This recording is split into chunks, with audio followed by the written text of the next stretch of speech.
Hey guys, welcome back to my YouTube channel, and in this video we're gonna talk about the important question from the aspect of the MAPC 004, that is your social psychology.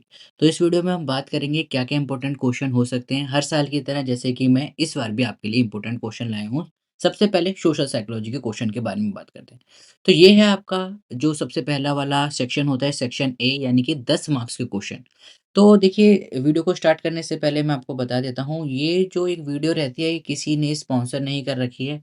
ये मेरे personal experience के basis पर मैंने ये question लिखे हुए हैं और इनके हाईली चांसेस होते हैं। इट मे और मे नॉट पॉसिबल कि ये क्वेश्चन आए।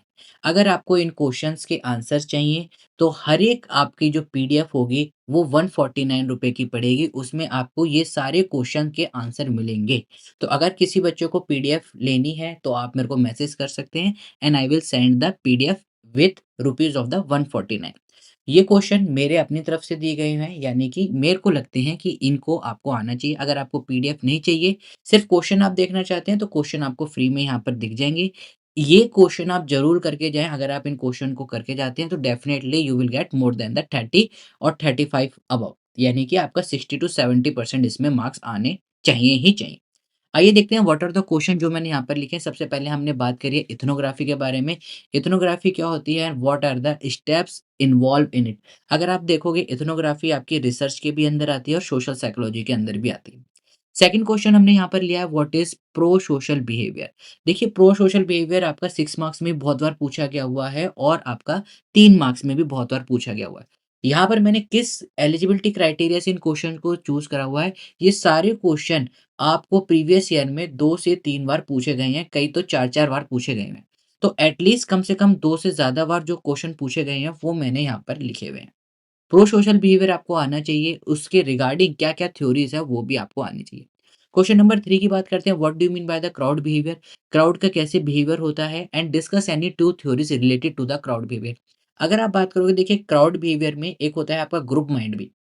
उसमें क्या बताया जाता है कि जब क्राउड का पार्ट हो जाता है एक इंडिविजुअल, तो अपना उसका जो माइंड होता है वो क्राउड की तरह काम करने लग जाता है। इस तरीके से आपको घुमा फिरा कर क्वेश्चन पूछे जा सकते हैं। क्राउड थ्योरीज के बारे में बताइए, कोई भी 2 थ्योरीज जो कि क्राउड के ऊपर है, रिलेटेड क्राउड बिहेवियर के ऊपर, उसके बारे में आप बताइए। What do you mean by the attitude change. क्या एटीट्यूड चेंज होता है, उनके कितने टाइप्स हैं और किन किन फैक्टरों से एटीट्यूड एक इन इंडिविजुअल का चेंज हो सकता है। क्वेश्चन नंबर 5 की बात करते हैं, तो यहाँ पर लिख रखा है इन्होंने, discuss the manifestation of prejudice. Prejudice हो गया, स्टीरियोटाइप हो गया। ये क्वेश्चन आपका 6 मार्क्स में बहुत बहुत बहुत बार पूछा गया हुआ है। तो या तो 10 मार्क्स में पूछा जाएगा या 6 मार्क्स में डेफिनेटली प्रिजुडाइज या फिर स्टीरियोटाइप से क्वेश्चन आपका आएगा ही आएगा। Explain the method to reduce prejudice and discrimination. यहाँ पर आपको मेथड भी बताने हैं। 10 मार्क्स में डेफिनेटली एक सिंगल क्वेश्चन नहीं होता है, उसके साथ 2 क्वेश्चन जोड़ दिए जाते हैं या अटैच कर दिए जाते हैं। What do you understand by the term obedience? Explain the experimental studies of human obedience. देखिए, ह्यूमन ओबीडियंस की बात करें, ये मैंने 6 मार्क्स में भी क्वेश्चन दिया है, भी यार आप आगे देखेंगे, क्योंकि ये आपकी जो 12th की एनसीईआरटी है उसमें भी आपको ओबीडियंस के बारे में बता रखा है। तो अगर आप देखोगे, 10th होगी, 12th होगी, आपकी अगर आप देखेंगे ग्रेजुएशन होगी, पोस्ट ग्रेजुएशन होगी, इवन यूजीसी में भी ओबीडियंस, कंप्लायंस, यहाँ से क्वेश्चन पूछे जाते हैं। तो आप ओबीडियंस को जरूर करके जाएं। एक्सप्लेन द एक्सपेरिमेंटल स्टडी, और जो उसके साथ साथ एक्सपेरिमेंटल स्टडीज कोरिलेट होती है ओबीडियंस से, वो भी जरूर करके जाए। क्वेश्चन नंबर 7 की अगर बात करें, what is the difference between the social cognitive and the social learning theory. बहुत ही फेमस क्वेश्चन है और ये 2020-22 में 10 मार्क्स में पूछा गया हुआ है। तो इस चीज को भी आपको पता होना चाहिए। बच्चे कई बार कंफ्यूज हो जाते हैं, सोशल कॉग्निटिव थ्योरी और सोशल लर्निंग थ्योरी दोनों अलग अलग हैं। इस चीज का भी आपको याद रखना है। फिर जैसे कि सोशल साइकोलॉजी पढ़े, सोशल साइकोलॉजी के फादर कौन माने जाते हैं आपके, दैट इज एल्बर्ट बंडूरा। नहीं, एल्बर्ट बंडूरा सोशल साइकोलॉजी के फादर नहीं माने जाते। कर्ट लुईन आपके सोशल साइकोलॉजी के फादर माने जाते हैं। कई बार बच्चे कह देते हैं एल्बर्ट बंडूरा। नहीं, Albert Bandura is not the father of the social psychology. Kurt Lewin is the father of the social psychology. But social psychology की बात करते हैं तो अल्बर्ट बंडूरा का बोबोडॉल एक्सपेरिमेंट आपको पता होना चाहिए। एल्बर्ट बंडूरा की जगह यहाँ पर बोबोडॉल भी लिखा हो सकता है, तो आपको, आई होप आपको पता हो। फिर आपकी आती है group formation theory by the Tuckman, जिनके अंदर उन्होंने 5 स्टेट बता रखी है, फॉर्मिंग, स्टॉर्मिंग, नॉर्मिंग, परफॉर्मिंग और एडजॉर्निंग। ये आपको आनी चाहिए। बहुत ही इंपॉर्टेंट क्वेश्चन है question number 9। Error of attribution definitely they gonna ask you how it relate to the human behaviour. देखिए सारे क्वेश्चन है, मैंने ज़्यादा क्वेश्चन नहीं लिए, 10 क्वेश्चन लिए हैं। अगर आप इनको करके जाते हो तो डेफिनेटली 10 मार्क्स में नहीं तो 6 मार्क्स में यहाँ पर क्वेश्चन बहुत ज़्यादा इससे पूछे जाएँगे। अब पार्ट 2 की हम बात करते हैं। ये जो है ये मैंने चूज़ करे हैं आपके 6 मार्क्स के question. Define cooperation, discuss type of the cooperation. क्या कोऑपरेशन होता है, उनके टाइप्स बताइए। Nature and norms of the social conflict. Discuss the ethical issue of the social psychological research. जब आप सोशल साइकोलॉजिकल करते हैं रिसर्च तो उसमें क्या-क्या इश्यू आते हैं।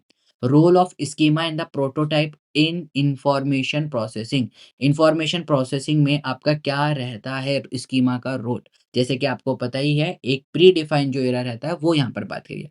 बैम सेल्फ परसेप्शन थ्योरी बहुत बहुत बहुत ज़्यादा इंपॉर्टेंट है। इवन यूजीसी में भी यहाँ से क्वेश्चन पूछा जाता है। Concept and the importance of the group dynamics. कैसे ग्रुप डायनामिक्स होता है, किस तरह से ये क्राउड को अफेक्ट करता है। Define stereotype. Discuss the development and the maintenance of the stereotype. What do you mean by the observation method and its type? कैसे आप किसी भी मेथड को ऑब्जर्व करते हैं या ऑब्जर्वेशन मेथड क्या होता है, क्या उसके टाइप्स होते हैं। What is self perception.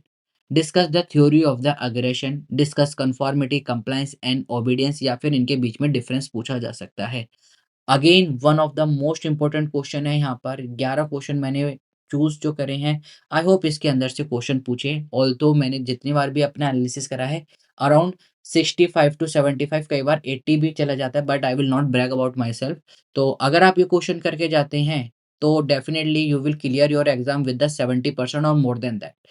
ठीक है। और अगर आपको इस चीज़ की ये क्वेश्चंस की अगर आपको पीडीएफ चाहिए तो 149 रुपीज़ में आपको मिल जाएगी। नीचे डिस्क्रिप्शन बॉक्स में मेरा व्हाट्सएप लिंक है, आप हमें टेलीग्राम चैनल पर व्हाट्सएप पर अप्रोच कर सकते हैं। I will send you the answers of this answer. इन क्वेश्चनों के मैं आंसर आपको भेज दूँगा। फिर आते हैं पार्ट सी के बारे में। आइए पार्ट सी में क्वेश्चन देख लेते हैं। Empathy altruism hypothesis, one of the most important question. Schema, difference between the audience and the mob. Mob और ऑडियंस में क्या-क्या फ़र्क होता है, ये somehow question number 3 question number 12 से भी रिलेटेड है। What are the types of the group, जैसे कि in group, out group, right? अगर आपने पढ़ रखा होगा तो आप समझ जाएँगे। What do you mean by the debriefing? Group mind क्या होता है? इनएक्टिव क्राउड क्या होता है, एक्टिव एंड इनएक्टिव क्राउड। बच्चे कई बार बिल्कुल एकदम आप कह सकते हैं बिल्कुल भूल जाते हैं कि एक्टिव क्राउड और इनएक्टिव क्राउड क्या होता है। Group cohesion, quasi experimental method, ये मैंने आपको 3 मार्क्स में इसलिए लिखा हुआ है क्योंकि बेसिकली ये आपका आप कह सकते हैं रिसर्च का पार्ट है, बट फिर भी रिसर्च में बहुत ज़्यादा इंपॉर्टेंट है। लेकिन सोशल साइकोलॉजी के अकॉर्डिंग इसमें इतना ज़्यादा इंपॉर्टेंस नहीं है, बट मे पॉसिबल कि वो पूछ सके। 3 मार्क्स में अगर आपको लिखना है तो आपको आना चाहिए। इन्फॉर्म्ड कंसेंट क्या होती है या फिर खाली कंसेंट क्या होता है, ये आपको पता होना चाहिए। Social identity theory and Heider balance theory, although कई बार सोशल आइडेंटिटी थ्योरी और हैदर बैलेंस थ्योरी आपके 6 मार्क्स में भी पूछी गई है। तो देखिए हर एक क्वेश्चन उससे रिलेटेड आपको पता होना चाहिए, एटलीस्ट इतना कि आप उसके बारे में 2 पेजेज़ या ढाई पेजेज़ लिख सकें। अगर देखिए 2 ढाई पेजेज़ आप करके लिख के जाते हैं तो 3 मार्क्स में डेफिनिटली आपको 1.5 पेज भरना होता है, तो आप उसमें भर सकते हैं। तो इसलिए इन क्वेश्चन को पक्का करके जाएँ, अराउंड 30 अराउंड क्वेश्चन है। सो गाइज़ इस वीडियो में इतना ही। आई होप आपको ये वीडियो पसंद आई होगी मोस्ट इंपोर्टेंट क्वेश्चन की। इसी तरीके से हम सारे subject first year, second year की भी वीडियो लेके आएँगे। चैनल को अभी तक आपने सब्सक्राइब नहीं करा है, सब्सक्राइब करिए एंड बेल आइकन ज़रूर दबाइए। This is caffeine shot signing off. Take care and keep smiling.